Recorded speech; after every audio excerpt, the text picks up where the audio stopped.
Fremtidens plejehjem i Aalborg Kommune har nået endnu en milepæl med færdiggørelsen af den første af i alt 75 lejligheder.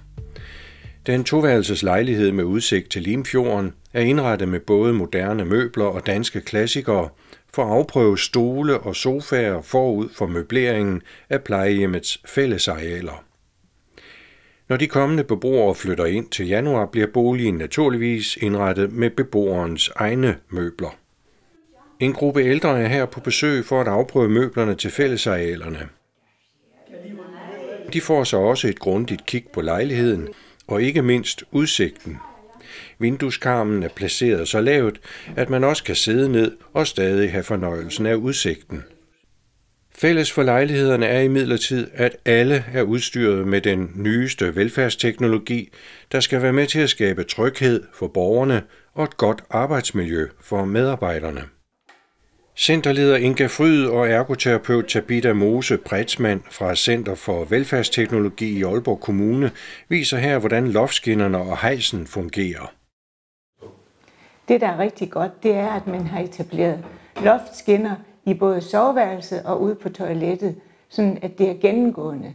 Og det er rigtig godt for borgeren, der har brug for at blive forflyttet med en loftskinne eller en lofthejs, at forflytningen kan gå direkte fra seng og ud på toilettet. For medarbejderen er det fantastisk, fordi hun bruger ikke ret mange kræfter på at foretage den forflytning, for eksempel fra seng og så ud til toilettet. Det er faktisk lejende let at gøre det. Toilettet fungerer som alle andre toiletter, men har også en særlig skylle- og tørrefunktion med lunkent vand og varm luft for dem, der har svært ved at tørre sig selv, men gerne selv vil klare det uden hjælp udefra.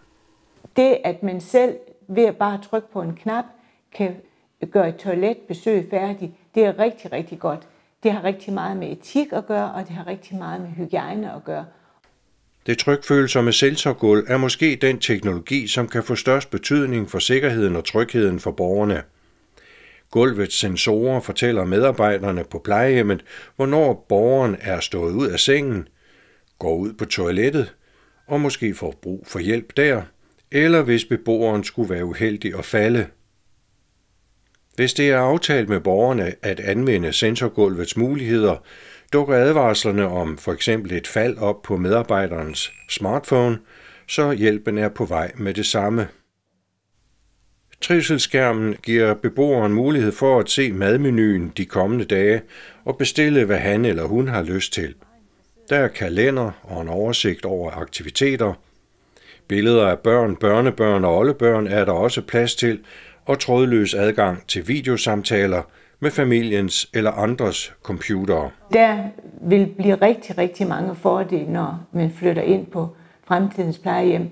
Det bliver et rigtig trygt sted at være, fordi der er så meget teknologi, der hjælper med at gøre borgeren tryg her på stedet. Kan borgeren så også blive mere selvhjulpen, så er det bestemt også prisværdigt. I forhold til medarbejderne, der kommer til at arbejde her, der bliver det jo sådan nærmest et drømmescenarie, tænker jeg, fordi plejehjemmet er spækket med rigtig meget teknologi, så mange af de tidligere rutineopgaver, tror jeg, meget forsvinder, fordi at teknologien hjælper dem til, at arbejdsmiljøet bliver højnet væsentligt.